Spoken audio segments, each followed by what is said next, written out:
अज्ञानतिमिरान्धस्य ज्ञानञ्जनशलाकया चक्षुरुन्मीलितं येन तस्मै श्रीगुरुवे नमः। श्री चैतन्य चरितामृत मध्य लीला चैप्टर 14 और प्यार संख्या 238। तो हम सुन रहे थे कि किस प्रकार से चैतन्य महाप्रभु नृत्य कर रहे थे। इस भाव को सुनकर, जो कि अभी अभी स्वरूप दामोदर और श्रीवास ठाकुर के वार्तालाप से निकल के आया, और इतने भावावेश में आ गए कि वो नृत्य करने लगे और उन्हें कोई पकड़ नहीं पा रहा था। केवल नित्यानंद प्रभु ही थे जो उन्हें पकड़ सकते थे। ओके, इतना भाव में कर रहे थे तो कीर्तन भी चालू नहीं रखा जा सका। भंगी करी स्वरूप सबार श्रम जनाइल, भक्त गणेन श्रम देखी प्रभुर बाह्य खेल। तब स्वरूप दामोदर ने महाप्रभु को बतलाया कि सारे भक्त थक गए हैं। यह दशा देखकर महाप्रभु को बाहरी चेतना आ गई। तो महाप्रभु इसलिए रुक गए क्योंकि बाकी लोग डांस करते करते थक गए थे। तो ये भी बड़ा हमें सेंसिटिव रहना चाहिए। कई बार हम क्या करते हैं कि खास तौर पे जो वाद्य यंत्र बजाते हैं उनका ज़रूर चिंता करनी चाहिए, क्योंकि थोड़ी देर तक कंटिन्यूसली बजाने के बाद सबके हाथ वगैरह थक जाते हैं। तो जितने भी कीर्तनियाँ हैं, कीर्तनियों को बड़ा एक्सपर्ट होना चाहिए इस मामले में कि कीर्तन को बीच बीच में कुछ स्लो टोन करें। अगर कंटिन्यूसली आप 10, 15, 20, 25 मिनट तेज बजा रहे हैं तो बड़ी विकट समस्या हो जाती है बजाने वाले के लिए, क्योंकि वो रोके कैसे उसको। हम तो रोकेगा तो कीर्तन में विघ्न आएगा। इसलिए ये जो हमारे कीर्तन करने वाले लोग हैं, इनको इतना कुशल होना पड़ेगा कि वो समझें कि हाँ अब ये ज़रूर थक गए होंगे। ऐसा बोलेंगे नहीं कई बार वो, तो बीच बीच में जो है हमें शिफ्ट करते हैं। दिस इज़ अ ट्रेनिंग कि कीर्तन कैसे किया जाए ताकि बीच में स्लो किया जाए। कई तरीके के कीर्तन है हमारे, वैरायटी है, उतार चढ़ाव है कीर्तन में, तो उस तरीके से हम कर सकते हैं। तो महाप्रभु ने जैसे देखा कि भक्त लोग थक गए, हाँ, तो वो एकदम से भारी चेतना में आ गए। सब भक्त लैया प्रभु गेला पुष्पोद्याने, विश्राम करी अकेला माध्यात्मिक स्नाने। तब श्री चैतन्य महाप्रभु सभी भक्तों को लेकर फूल के बगीचे में आए। वहां पर थोड़ी देर विश्राम करने के बाद उन्होंने दोपहर का स्नान किया। जगन्नाथेर प्रसाद आइला बहु उपहार, लक्ष्मीर प्रसाद आइला विविध प्रकार। तब श्री जगन्नाथ जी पर चढ़ाया गया विविध प्रकार का पर्याप्त प्रसाद आया, और इसके बाद लक्ष्मी जी पर अर्पित विविध प्रकार का प्रसाद भी आया। सब लैया नाना रंगे करीला भोजन, संध्या स्नान करी कैल जगन्नाथ दर्शन। श्री चैतन्य महाप्रभु ने दोपहर का भोजन किया और शाम को स्नान करने के बाद वे जगन्नाथ जी का दर्शन करने गए। जगन्नाथ देखी करे न नर्तन कीर्तन, नरेंद्र जल क्रीड़ा करे लैया भक्तगण। भगवान जगन्नाथ को देखते ही चैतन्य महाप्रभु नाचने और कीर्तन करने लगे, और उसके बाद अपने भक्तों के साथ उन्होंने नरेंद्र सरोवर में जल क्रीड़ा करी। तो ये नरेंद्र सरोवर के बारे में हमने पहले भी सुना था। तो इस नरेंद्र सरोवर में इन्होंने जल क्रीड़ा करी। तो एक इंद्रद्युम्न सरोवर है, एक नरेंद्र सरोवर है, तो अलग अलग सरोवर है वहां पर। तो वहां पर इन्होंने जल क्रीड़ा करी। उद्याने आसिया कैला वन भोजन, यही मत क्रीड़ा कैला प्रभु अष्ट दिन। तत्पश्चात फूल के बगीचे में आकर चैतन्य महाप्रभु ने भोजन किया। इस तरह 8 दिनों तक महाप्रभु सभी प्रकार की लीलाएं लगातार करते रहे। जिस दौरान भगवान गुंडीचा मंदिर में है, तो तब की सारी लीलाएं चल रही हैं। तो हम सुन रहे हैं कि अत्याधिक कीर्तन, नृत्य, प्रसाद, क्रीड़ाएं चल रही हैं भक्तों की। आर दिन जगन्नाथेर भीतर विजय, रथे चढ़ी जगन्नाथ चल नीला निजालया। अगले दिन भगवान जगन्नाथ मंदिर से बाहर निकले और रथ पर चढ़कर अपने धाम वापस चले गए, क्योंकि अब लक्ष्मी जी को जो है प्रॉमिस तो कर ही दिया था कि जल्दी वापस आते हैं, तो वापस तो आना ही था। तो ये दोबारा से नीलाचल चल पड़े। कहाँ से? सुंदराचल से। यदि आपको याद हो, Sundarachal is Gundicha mandir which is equal to Vrindavan, और नीलाचल है हमारी जगन्नाथपुरी। तो नीलाचल वापस आ रहे हैं सुंदराचल से। पूर्ववत कैला प्रभु लैया भक्तगण, परम आनंदे करेन नर्तन कीर्तन। पहले की तरह श्री चैतन्य महाप्रभु उनके भक्त पुनः परम आनंदित होकर कीर्तन और करने और नाचने लगे। उतना जितना उत्साह था भगवान को ले जाते हुए, अभी भी उतना उत्साह दिख रहा है भगवान को वापस नीलाचल लाते हुए। तो खूब लोग कीर्तन कर रहे हैं। जगन्नाथेर पुनः पांडु विजय हईला, एक गुटी पट डोरी तहाँ टूटी कैला। पांडु विजय, अब पांडु विजय आपको समझ में आ गया। पांडु विजय जब जगन्नाथ जी को नीचे उतार के ऐसे ऐसे करके चलते हैं, वो धम धम, हमने सुना था किस प्रकार से नीचे रुई के गद्दे पे लाते हैं तो रुई के गद्दे फूटते हैं थप से, जैसे भगवान पड़ते हैं उसके ऊपर और रुई एकदम से फैल जाती है चारों तरफ। हाँ, तो किस तरह से रस्सियों से भगवान को थोड़ा बांधा जाता है, रेशम की रस्सियों से, और ताकि नीचे रगड़ ना खाए, बहुत व्यवस्था करी जाती है। तो इसको पांडु विजय कहते हैं। तो पांडु विजय के समय भगवान जगन्नाथ को जब ला रहे थे तो रेशमी डोरियों का एक गुच्छा टूट गया। पांडु विजय तुली फाटी फूट आई या जगन्नाथेरा भरे तुला उड़िया पलाए। जब जगन्नाथ के अर्च वगैरह को लाया ले जाया जा रहा था तो उन्हें थोड़ी थोड़ी दूरी पर रुई के गद्दों पर रखा जाता था है। जब रस्सियां टूट गई तो जगन्नाथ जी के भार से रुई के गद्दे भी फूट गए एक तरह से, और उनकी रुई हवा में उड़ने लगी। तो बड़ा अच्छा सीन बन जाता है इस प्रकार से। अभी तो हमने नहीं देखा ऐसे रुई के गद्दे, अभी जब हमने रिसेंटली देखा था, लेकिन कुछ कुछ नीचे बिछाते हैं तो इस तरह का प्रचलन रहा है।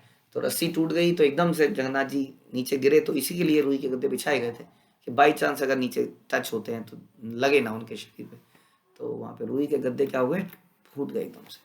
कुलीन ग्रामी रामानंद सत्यराज खान, तारे आज्ञा दिल प्रभु करिया सम्मान। उस शाम को कुलीन ग्राम के रामानंद, वसु तथा सत्यराज खान उपस्थित थे। अतः चैतन्य महाप्रभु ने बड़े आदर के साथ उन्हें यह आदेश दिया। तो एक विशेष आदेश दिया चैतन्य महाप्रभु ने, जो आज तक चला आ रहा है। एई पट डोरी र तुमी हयो यजमान, प्रति वत्सर आनिब डोरी करिया निर्माण।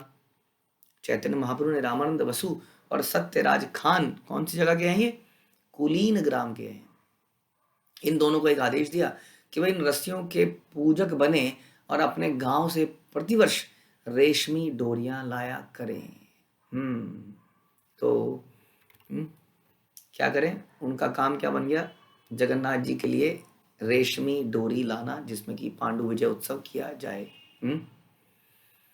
तो इस प्रकार से वो रस्सी भी पूजक बन जाती है, जो भगवान को इस प्रकार से लाने के काम में आती है। जैसा हम जगन्नाथ उसमें दामोदर अष्टकम में पढ़ते हैं कि किस प्रकार से नमस्तेस्तु दामने स्फूर्दीप्ति दामने, मैं आपको प्रणाम करता हूँ, आपको उदर को प्रणाम करता हूँ, आपकी उदर को बांधने वाली रस्सी को प्रणाम करता हूँ। तो वास्तव में ये सारी विषय, ये वस्तुएं विशेष हैं जो कि भगवान से संबंधित हैं किसी भी तरीके से, anything which is related to Krishna. जैसे हम देखते हैं कि बड़े लोगों के रिलेटेड, जैसे हम इस्कॉन कृष्ण बलराम मंदिर में जाते हैं तो पीछे प्रभुपाद क्वार्टर्स हैं, और प्रभुपाद क्वार्टर्स में हम क्या देखते हैं, प्रभुपाद का शेविंग रेजर, प्रभुपाद का चैंटिंग बैग, और उनका टाइप राइटर, उनका लिखने वाली कलम, उनकी कागज, और पता नहीं उनका खाना बनाने वाला वो जो कुकर था, मल्टी लेयर कुकर, एक एक चीज़ वास्तव में हमारी चेतना को शुद्ध करती है, हमें उन महान व्यक्तियों की याद दिलाती है। उसी तरह से भगवान की हर एक वस्तु बड़ी इंपॉर्टेंट है। हम देखते हैं आज भी हम ब्रज में जाते हैं तो कहीं उनके चरण चिन्ह दिखते हैं, हाँ, कहीं उनकी जो मुरली है उसका चिन्ह दिखता है, कहीं पर वो पेड़ है जिसमें वो चढ़े थे, कहीं पर वो नदी है जिसमें वो कूदे थे, और ऐसे अनेक लीलाएं हम सुनते हैं। तो उन हर वस्तु को आज भी कोशिश करी जाती है कि कैसे संजो के रखा जाए। तो ये एक रिस्पेक्ट देने का भी तरीका है अपने से सीनियर्स को, जैसे हम प्रभुपाद के, अगेन मैंने बताया, उनकी वस्तुओं को रखते हैं। और दूसरा, ये प्रेम भाव विकसित करता है। जब हम वस्तुओं को देखते हैं तो वही भावनाएं क्या उद्दीपन होती हैं, जागृत होती हैं उन चीज़ों को देखे। इसलिए धाम बड़ा इंपॉर्टेंट है। हम कहते हैं ना, धाम में जाके हमें रियलाइज़ होता है, हाँ भगवान यहाँ पे खेले थे, ये किया था, वो किया था। तो इसलिए उनकी हर एक वस्तु, जैसे जगन्नाथपुरी में जो झंडा है, वो झंडा बदला जाता है ऊपर जाके रोज, और उस झंडे को बदलने का प्रोसेस बड़ा सुंदर लगता है। यदि आप देखें, कोई सीढ़ी नहीं है, आप देखते हैं जगन्नाथ मंदिर बहुत ऊंचा है, काफ़ी ऊंचा है, मुझे हाइट एग्जैक्टली नहीं पता, लेकिन बहुत ऊंचा मंदिर है, और उसमें कोई सीढ़ी नहीं बनी है ऊपर जाने के लिए। लेकिन ये लोग मंदिर के बाहर जो उभरे हुए भाग हैं पत्थर के, उसमें चढ़ के ऊपर जाके उसको बदलते हैं। मतलब हम लोग तो ऊपर जाएं तो चक्कर खा के नीचे गिर जाएं, उसमें ऊपर जाके झंडा बदलना होता है। उसके ऊपर वो चक्र के ऊपर चढ़ते हैं, हमने देखा कई बार, चक्र के ऊपर चढ़ जाते हैं। आप सोचिए, और चढ़ के वहाँ से झंडा उतार के दूसरा झंडा लगाते हैं, और उसके बाद जो झंडा नीचे आता है उस झंडे को लेने के लिए कई सारे भक्त तैयार होते हैं। उमड़ एकदम से भीड़ उमड़ी पड़ी होती है उस झंडे को लेने के लिए भी, जो जगन्नाथ जी के मंदिर से उतरा। तो इस प्रकार भगवान के जैसे वस्त्र उतरते हैं, कई बार उनको अभिषेक कराया जाता है, अभिषेक के बाद कुछ वस्त्र बदलते हैं, उन वस्त्रों को बड़ा ध्यान से रखा जाता है। तो ये सारी वस्तुएं क्या है, ये हमारा भाव पैदा करती हैं। तो इसलिए इनको बोला कि तुम रस्सियों के पूजक बनो, कुलीन ग्राम के लोगों को बोला रस्सियों के पूजक बनो, और गांव से हर साल तुम्हें डोरियां लेके आना है, रेशमी डोरियां। और तब से लेके अब तक ये लोग हर साल भगवान जगन्नाथ के लिए रेशमी डोरी लाते हैं। एतबली दिल तारे छिंडा पट्ट डोरी, यहाँ देखी करीबा डोरी अति दृढ़ करी। यह कहकर चैतन्य महाप्रभु ने उन्हें टूटी रेशमी डोरियां दिखलाई और कहा, इसे नमूने को देखो, इस नमूने को देखो, तुम इससे अधिक मजबूत रस्सियां बनाना, क्योंकि ये तो टूट गई, फिर ऐसा नहीं होना चाहिए। यात्राओं में यदि कोई गलती होती है तो उसको ठीक करना बड़ा इंपॉर्टेंट है, या किसी भी चीज़ में। भक्ति का प्रोसेस हम कहते हैं कि Krishna is in control, all दो भगवान नियंत्रक है, उन्हीं की इच्छा से सारे काम होते हैं, लेकिन हमें अपना मन बुद्धि समय हर चीज़ भगवान की सेवा में लगाना है। यदि हम कोई त्रुटि करें और उसको सुधार का प्रयास न करें, चिंतन न करें, तो कहाँ हमने अपनी बुद्धि को लगाया, कहाँ अपने समय को लगाया। इसलिए जो भी व्यवस्थाओं में कहीं पर भी किसी प्रकार की कोई गलती होती है किसी भी चीज़ में, हमें ज़रूर उसका पुनः अवलोकन करना चाहिए, और उसके ऊपर उसके बाद एक्शन प्लान बनाना चाहिए, कैसे इसको ठीक किया जाए। हो सकता है उसके बाद भी वो चीज़ गलत ही हो जाए, फिर इससे सोचना चाहिए। इस प्रकार से हम एंगेज होते हैं, नहीं तो हमारी बुद्धि संसारिक कामों में लगती है। हमारी संसारी बुद्धि इस प्लानिंग में लगनी चाहिए कि भगवान के उत्सव, भक्तों की सेवाएं कैसे करी जाएं, भगवान की सेवाएं कैसे करी जाएं। तो इसलिए हमें ज़रूर अपनी त्रुटियों पर ध्यान देना चाहिए। इस तरह से हम लोग कोशिश करते हैं आप लोगों को फीडबैक फॉर्म देने का यात्रा के बाद में, कि यात्रा के बाद में जो भी आपको लगा, हो सकता है हमारी नज़र में नहीं आया, क्योंकि हमें तो सब अच्छा ही लग रहा है, आपको भी सब अच्छा ही लगता है, क्योंकि आप नेचुरली डिवोटी हैं, आप त्रुटि नहीं ढूंढना चाहते हैं। लेकिन फिर भी यदि कोई ऐसी चीज़ है जिससे किसी भक्त की सेवा में वृद्धि हो सकती है, तो क्यों ना उसको बताया जाए। हम इसको बिल्कुल भी नेगेटिव नहीं लेते हैं, आपको उसको बताना ही चाहिए। ऐसा कर करके पीछे कई सुझाव आपने दिए हैं जो हमने कोशिश किया है। तो इसलिए चैतन्य महाप्रभु देख रहे हैं कि ये रस्सी टूट गई, although he is Krishna himself, Krishna की इच्छा से ही टूटनी चाहिए, टूटी होगी, लेकिन फिर भी बता रहे हैं देखो इससे सीखो, टूटनी नहीं चाहिए अब की बार, तुम्हें इससे मजबूत रस्सी लेके आनी है। एई पट डोरी ते हया शेष अधिष्ठान, दश मूर्ति हैया ये हो सेवे भगवान। फिर श्री चैतन्य महाप्रभु ने रामानंद वसु और सत्यराज खान को बताया कि यह रस्सी उन भगवान का शेष धाम है, शेष का धाम है। क्या है? भगवान शेष का धाम है, जो 10 रूपों में विस्तार करके पूर्ण पुरुषोत्तम भगवान की सेवा करते हैं। यानी कि ये रस्सी और कुछ नहीं, स्वयं शेष हैं, आनंद शेष हैं, क्योंकि वो हर तरीके से भगवान की सेवा करते हैं और रस्सी में कन्वर्ट होकर, रस्सी में अपना विस्तार करके भी भगवान की सेवा करते हैं। इसलिए ये भगवान शेष हैं स्वयं, इसलिए तुम इसको बड़ा ध्यान से रखना।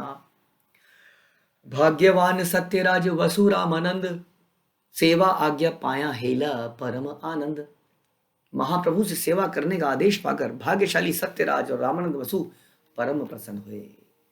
संसार में यदि कोई सेवा मिल जाती है, ऑफिस के अंदर आदमी बचने की कोशिश करता है, कोई काम मिले तो टरकाता है, इसको मिल जाए उसको मिल जाए, किसी तरीके से व्यक्ति गलती से मैनेजर बन जाता है तो ये सोचता है कि सारा का सारा काम कोई करेगा तो नीचे वाले लोग करेंगे। यानी कि नेचुरल टेंडेंसी संसार में काम से बचने की है कि नहीं है? ऐसा ही नहीं होता हमारे साथ? संसार में भी, चाहे हम स्कूल कॉलेज में भी हों, चाहे हम घर में काम करते हों, हमारी टेंडेंसी रहती है काम कैसे बचा जाए, काम कैसे टरकाया जाए। हम देखते हैं कि घरों में, गृहस्थ आश्रम में आने के बाद घरों में अक्सर झगड़े काम को लेके होते हैं। वो सो गई रात को बहू रानी, बिना बर्तन मांजे सो गई। हमने तो अपने 40 सालों में कभी ऐसा नहीं किया, खाने के बाद हमें बर्तन धोते हो, ये तो बिल्कुल ठीक नहीं है। अब वाकई में पहले ऐसा होता था कि रात को रसोई धोई जाती थी, अब नहीं है तो हम क्या कर सकते हैं, उनका नहीं करते हैं वो ऐसा माना। लेकिन ऐसा हो जाता है, तुमने नहीं धोया, या ये तो चली गई, पूरे दिन तो खाली बैठी रहती है, इधर उधर गप्पे मारती रहती है, इसके पास कोई काम है? मेरे पास देखो, मैं खाना भी बनाऊं, बर्तन भी मांजूं। काम वाली नहीं लगा सकते हैं ये लोग एक, और वो लग जाए किसी दिन और वो छुट्टी मार ले तो घर में आफत आ गई।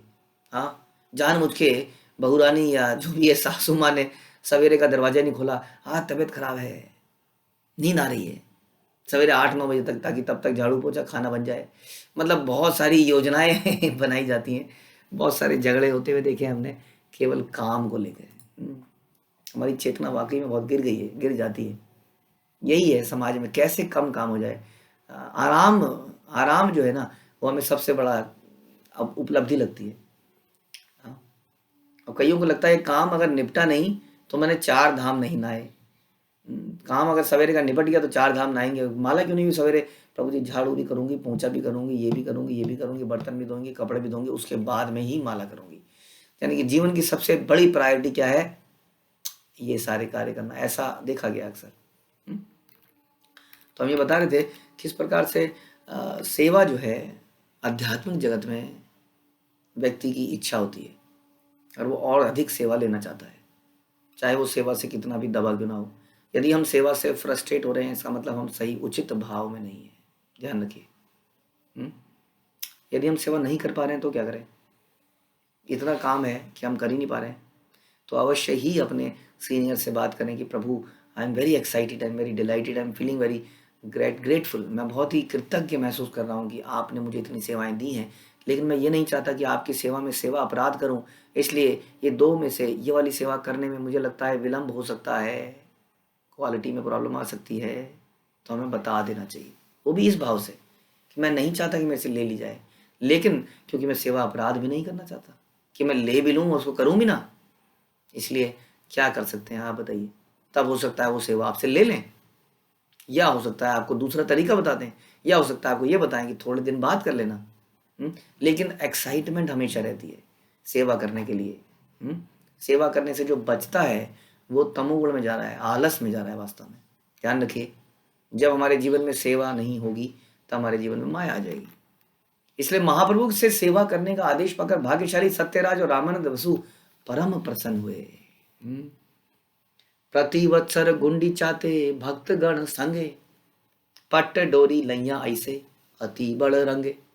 उसके बाद वर्षानुवर्ष यानी कि हर साल, 1 साल के बाद हर साल जब गुंडीचा मंदिर की सफाई होती तो सत्यराज तथा रामानंद वसु अन्य भक्तों के साथ आते और प्रसन्नता पूर्वक रेशमी डोरी लाते। यानी कि जब चैतन्य महाप्रभु ये उत्सव करते हर साल, तो ये महाप्रभु से मिलने भी आते और ये रेशमी डोरी को लेके आते। तबे जगन्नाथ आई वसीला सिंहासने, महाप्रभु घरे आइला लैया भक्त गणे। और इस तरह जगन्नाथ जी अपने मंदिर लौट आए और अपने सिंहासन पर आसीन हुए। श्री चैतन्य महाप्रभु भी अपने भक्तों सहित अपने निवास स्थान पर लौट आए। तो भगवान का जाना और भगवान का आना कितना बड़ा उत्सव है। कोई कहेगा क्या है तुम लोगों के यहाँ पर, यहाँ यही है बस। हम देखते हैं कि शादी होना, लड़की जो है घर से विदा होती है, कितना बड़ा, एक व्यक्ति की शादी हो रही है, एक व्यक्ति की, जो एक लड़की उसकी डोली जा रही है, विदा हो रही है, और उसमें कितने लोग इकट्ठे आए हैं सोचिए। हाँ, और डोली विदा हो रही है, फिर डोली के साथ उसका भाई जाएगा, फिर कुछ दिनों बाद उसको लेके आएगा, फिर ये उत्सव होगा, वहाँ पे ये उत्सव होगा। तो जब साधारण मनुष्यों के इतने उत्सव हो सकते हैं तो भगवान के कितने होने चाहिए। तो हमने सुना है कि Vaikuntha is all about festivals, वहाँ पे नित्य फेस्टिवल है। आप कहेंगे तो बोरियत नहीं हो जाती होगी डेली फेस्टिवल? नहीं, हर फेस्टिवल एक डिफरेंट फेस्टिवल है, हर किसी में एक नया रंग घुल जाता है। हम पिछले 10-12 सालों में न जाने कितनी बार वृंदावन गए भक्तों को लेके, लेकिन फिर भी हर बार जा रहे हैं तो एक अलग ही एक्साइटमेंट है। भक्तों ने भी उन जगहों को कितनी बार देख लिया है। आप में से कुछ लोग तो ये सोच के जाते होंगे इस बार यात्रा कहाँ जा रही है, ओह इस बार लोहवन जा रही है, अच्छा लोहवन तो मैं नहीं गया हूँ, हाँ तो इस बार चलता हूँ, अच्छा दाऊ जी तो मैं नहीं गया हूँ, इस बार चलता हूँ। लेकिन कई भक्त आप देखेंगे ऐसे हैं जो न जाने कितनी बार इन्हीं जगहों में जा चुके हैं और हर बार जाने में उनका एक्साइटमेंट है। हाँ, तो यही जीवन है वास्तव में। तो वैकुंठ में हमेशा नित्य उत्सव रहते हैं। तो यही भगवान का उत्सव था, उनका अपने सुंदराचल जाना और वहाँ से आ जाना, इतना बड़ा उत्सव कि उसकी तैयारी कई महीनों पहले करते हैं। आप जानते हैं कि रथ बनना कितने महीनों पहले शुरू हो जाते हैं? कई महीनों पहले उस सड़क में लकड़ी आ जाती है जो बड़ा दंड है, और वहाँ पे वो रथ की तैयारी शुरू हो जाती है। जैसे कि हम देख रहे हैं कि हमारा मायापुर टेम्पल बन रहा है, तो मायापुर टेम्पल में चक्र, हाँ पहले चक्र हमने सुना, चक्र लाया गया विदेश से, उस चक्र को स्थापित करने का इतना भव्य उत्सव हुआ। चक्र स्थापित हो रहा है, चक्र स्थापित हो रहा है। उसके बाद पुजारी रूम खुला, हाँ पुजारी रूम खुल रहा है, पुजारी, बड़ा भव्य उत्सव हुआ। उसके बाद Prabhupada is coming, Prabhupada is coming, Prabhupada आ रहे हैं, प्रभुपाद आ रहे हैं। तो एक एक चीज को कितना सेलिब्रेट किया जा रहा है। दिस इज वैकुंठ या गोलोक भाव, जहाँ पे हर चीज एक उत्सव है। इसलिए हर चीज़ को, जब विदेशी लोग कई बार इस कल्चर को देखते हैं तो क्या कहते हैं, यहाँ पे तो रोज ही भीड़ सी लगी रहती है, क्योंकि वहाँ पे ऐसा कल्चर नहीं है ना, वहाँ पे सब अपने अपने घरों में रहते हैं। ऐसा कल्चर प्रभुपाद ने लेकिन जाके बदल दिया, अपने अपने घरों में रहते हैं, और एक घर से दूसरे घर में जाना है तो अपॉइंटमेंट, क्या मैं आपके घर में आ सकता हूँ? आज नहीं, we are busy today, we are going for market, क्या आप कल परसों नहीं, मैं डायरी देख के बता दूँ, आप परसों आ सकते हैं, आप परसों आ जाइए। तो घरों में जाने के लिए यहाँ पे अपॉइंटमेंट लेती है। यहाँ पे तो हमारे भारतवर्ष में तो क्या होता है, अब मन किया आज बड़ा विरह फील हो रहा है, चलो चलते हैं, और वो व्यक्ति भी देख के बड़ा, अरे तुम आए।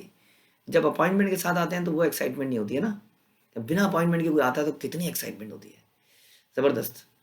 तो इस तरह का जो भाव है, ये उत्सव का भाव, ये सरल हृदय में होता है।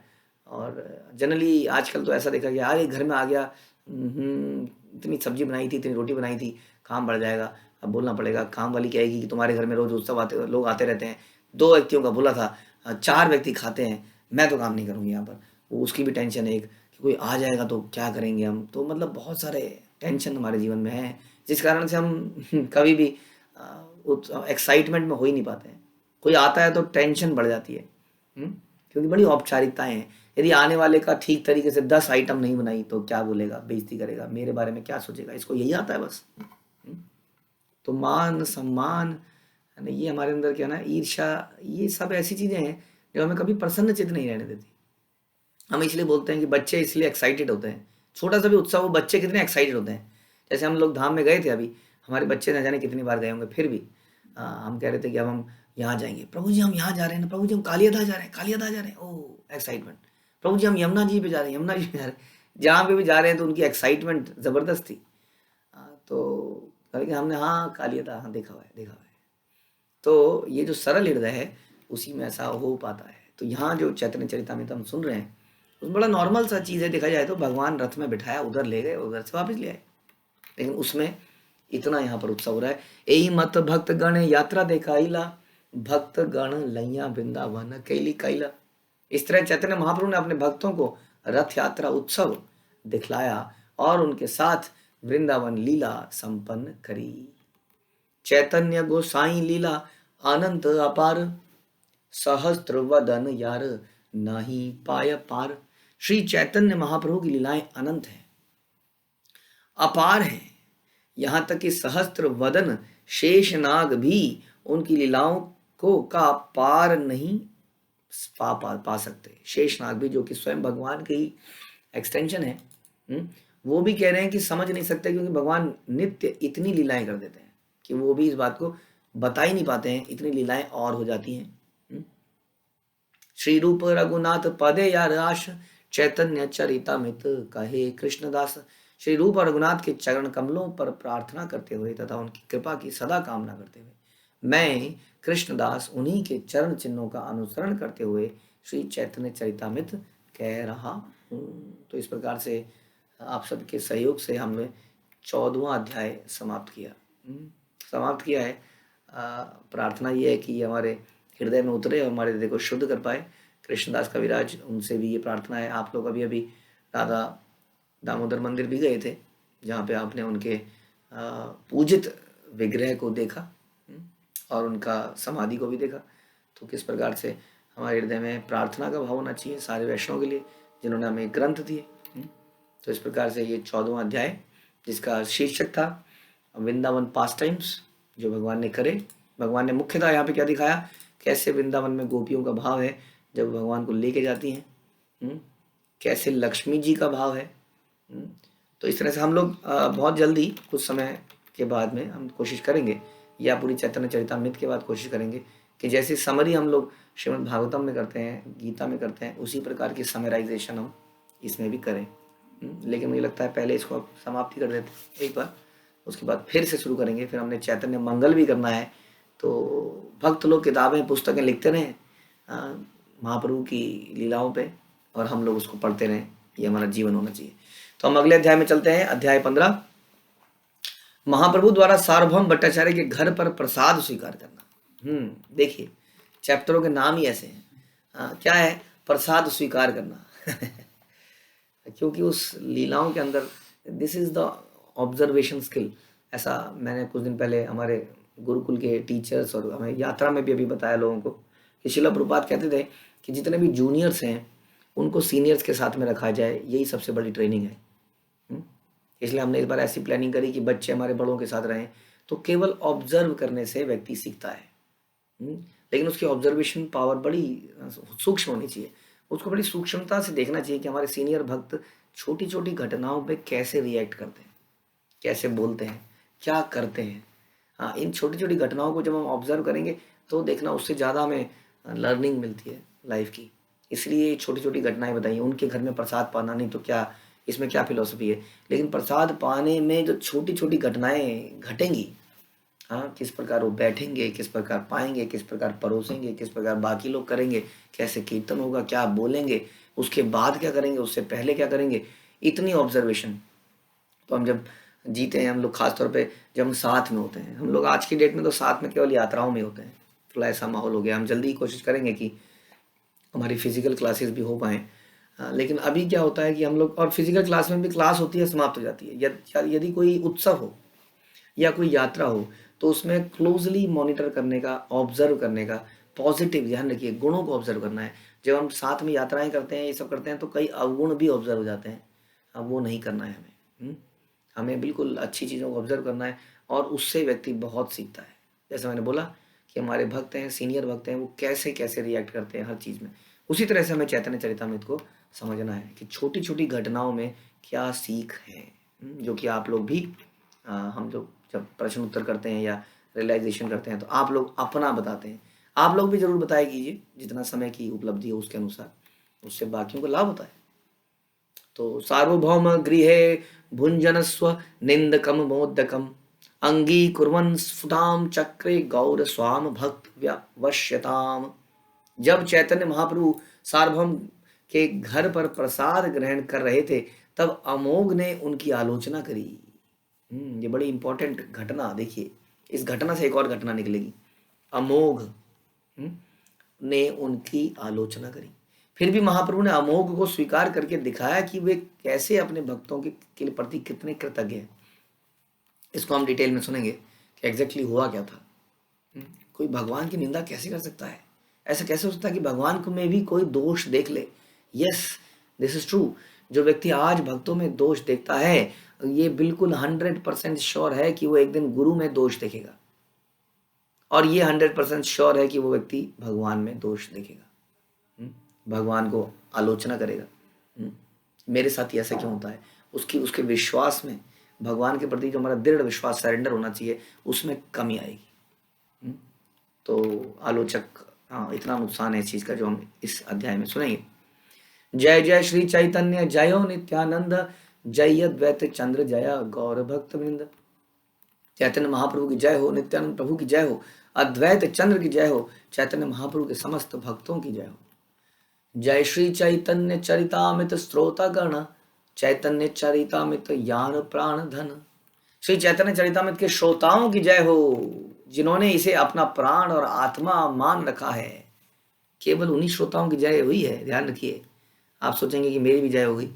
जय उन श्रोताओं की हुई है जिन्होंने इस चैतन्य चरितामृत को अपना प्राण और आत्मा मान रखा है, जो सोचते हैं कि मेरे जीवन का सबसे भाग्यवान समय चल रहा है कि इस प्रकार से कथा हो रही है और मैं उसमें बैठ रहा हूँ, मैं जीवित हूँ, मैं अभी मृत नहीं हुआ, मरने से पहले मेरे कान के अंदर ये अमूल्य ग्रंथ जा रहा है अमृत धारा की तरह। इस तरह से जो सोचता है, ऐसे श्रोता की जय।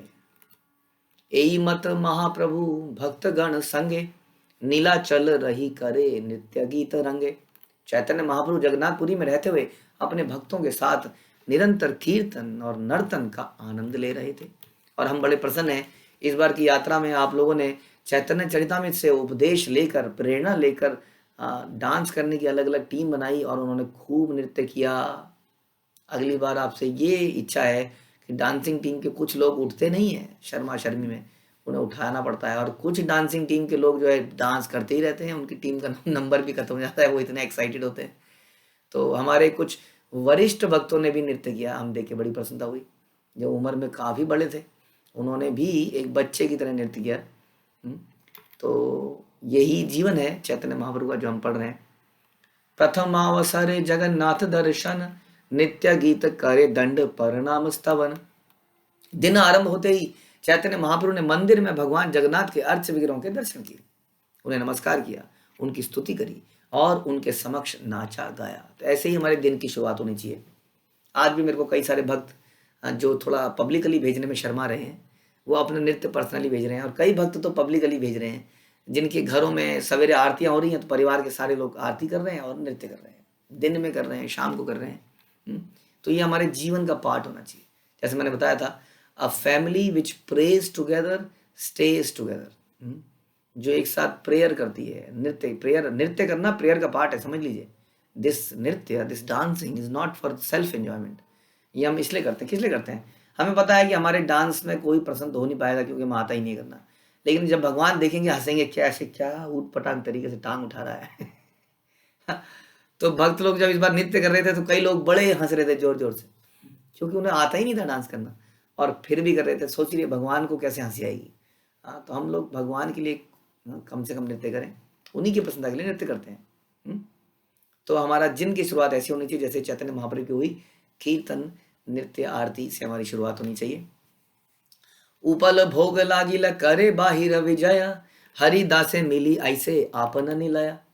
मंदिर में जाने के बाद चैतन्य महाप्रभु उपल भोग के समय मंदिर के बाहर रहते थे। जब भोग लग रहा होता था तब वे हरिदास ठाकुर से मिलने जाते थे और फिर अपने निवास स्थान पर लौट के आते थे। आप जानते हैं कि हरिदास ठाकुर जो है सिद्ध बकुल, वो जगह आज भी है, हम लोग गए वहाँ पर सिद्ध बकुल, उस जगह में उन्होंने अपने रहने का स्थान बनाया था, क्योंकि वो भक्तों के बीच में नहीं रहना चाहते थे। क्यों?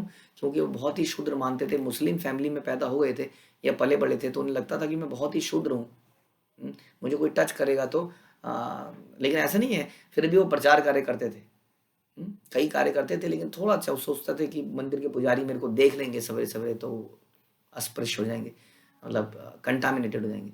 तो इस प्रकार से वो सिद्ध बकुल में रहते थे और चैतन्य महाप्रभु उनसे मिलने रोज जाया करते थे। जब भगवान को भोग लगता है, पट बंद हो जाते हैं, तो उस वक्त मौके का, अवसर का लाभ उठा के चैतन्य महाप्रभु सिद्ध बकुल जाकर हरिदास ठाकुर से मिलने जाते थे। घरे वसी करे प्रभु नाम संकीर्तन, अद्वैत आसिया करे प्रभु रपूजन। महाप्रभु अपने कमरे में बैठकर माला पर जप करते और अद्वैत प्रभु वहां पर महाप्रभु की पूजा करने आया करते। तो अद्वैत प्रभु को तो पूजा करने का मौका चाहिए होता था, क्योंकि उन्होंने तो पहले भी साबित कर दिया था कि तुम ही प्रभु हो और मैं तुम्हारा सेवक हूँ। अद्वैत जो महाविष्णु है, तो महाविष्णु स्वयं कृष्ण की, जो कि अभी चैतन्य महाप्रभु के रूप में है, उनकी पूजा करने आते हैं। यही पता लगता है कि श्रेष्ठता कृष्ण की क्या श्रेष्ठता है विष्णु के आगे। तो वो उनकी पूजा करते थे। और चैतन्य महाप्रभु, ऐसे चैतन्य महाप्रभु जिनकी पूजा स्वयं विष्णु करते थे, वो हरिदास ठाकुर के घर में स्वयं जाते थे, स्वयं। इसीलिए कहते हैं कि भगवान को अगर जीता जा सकता है तो दैन्यता से जीता जा सकता है। दैन्यता से, जब हमारे अंदर अनएलिजिबिलिटी का भाव रहे, या I am not eligible for anything, बिल्कुल भी। हम सुना था, हमने कथा शुक्लांबर ब्रह्मचारी की, जिसको प्रसाद के लिए बोला चैतन्य महाप्रभु, मैं तुम्हारे घर प्रसाद के लिए आना चाहता हूँ। अब वो कंफ्यूज हो गया, वो बिल्कुल हताश हो गया। उसने कहा मेरे यहाँ पे प्रसाद, ये पॉसिबल नहीं है, मैं कैसे प्रसाद खिला सकता हूँ, इतने निम्न भाव के। फिर भी उन्होंने कैसे बनाया, बार बार नहा के कोई चीज टच ना हो जाए, ये ना हो जाए, मेरे से कोई गलती ना हो जाए। तो ये जो भाव है निम्नता का, इससे हम भगवान को जीत लेते हैं। सुगंधी सलीले देन पाद्या आचमन, सर्वांग ले पाए प्रभुर सुगंधी चंदन। चैतन्य महाप्रभु की पूजा करते समय अद्वैत आचार्य उन्हें मुंह तथा पांव धोने के लिए सुगंधित जल प्रदान करते थे, अद्वैत आचार्य। फिर अद्वैत आचार्य महाप्रभु के पूरे शरीर में सुगंधित चंदन का लेप किया करते थे। गले माला देन माथाय तुलसी मंजरी, योड़ हाथे स्तुति करे पदे नमस्करी। श्री अद्वैत आचार्य महाप्रभु के गले में फूलों की माला सर पर तुलसी की मंजरी चढ़ाया करते थे, फिर हाथ जोड़कर उन्हें नमस्कार करते और उनकी स्तुति करते। तो हम जो विग्रह की स्तुति करते हैं वो वास्तव में रियल स्तुति है। हम भगवान के धाम में जाके ऐसी स्तुति हम करते हैं ना, धूप बत्ती दिखाते हैं, दिया दिखाते हैं, फूल करते हैं, ये स्तुतियां भगवान के धाम में रियली में होती हैं। अलग अलग धामों में हमने सुना था गोप कुमार की कथा में कि कैसे इंद्र भी देवताओं में, देवलोक में भगवान की एक्सटेंशन वहां पर भी है एक, वो उनकी साक्षात पूजा करते हैं और गोप कुमार देख के बड़ा प्रसन्न होता है उस पूजा को, बड़ा ऑपुलेंट पूजा होती है। उसी तरह से वैकुंठा में अलग पूजा चल रही है, सिद्ध लोक में अलग पूजा चल रही है और भगवान के गोलोक में अलग पूजा चल रही है। तो सब जगह भगवान ने अपना विस्तार स्थापित किया हुआ है और हमारे इस पृथ्वी पर भगवान के विस्तार हैं उनके विग्रह, उनके विग्रहों की हम उसी तरह से पूजा करते हैं। पुत्रा पूजा पात्रे पुष्प तुलसी शेष ये आछीला, से ही सब लैया प्रभु आचार्य पूजिला। इस तरह अद्वैत आचार्य द्वारा पूजे जाने के बाद चैतन्य महाप्रभु थाल में बचे फूलों तथा तुलसी मंजरी एवं जो कुछ सामग्री बची होती उससे अद्वैत आचार्य की पूजा करने लगते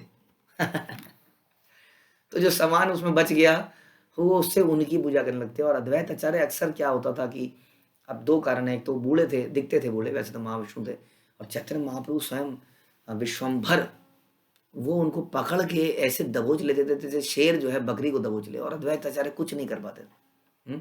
तो ऐसा अक्सर हो जाता था। तो जो बचता था वो उससे अद्वैत आचार्य की पूजा करने लगते।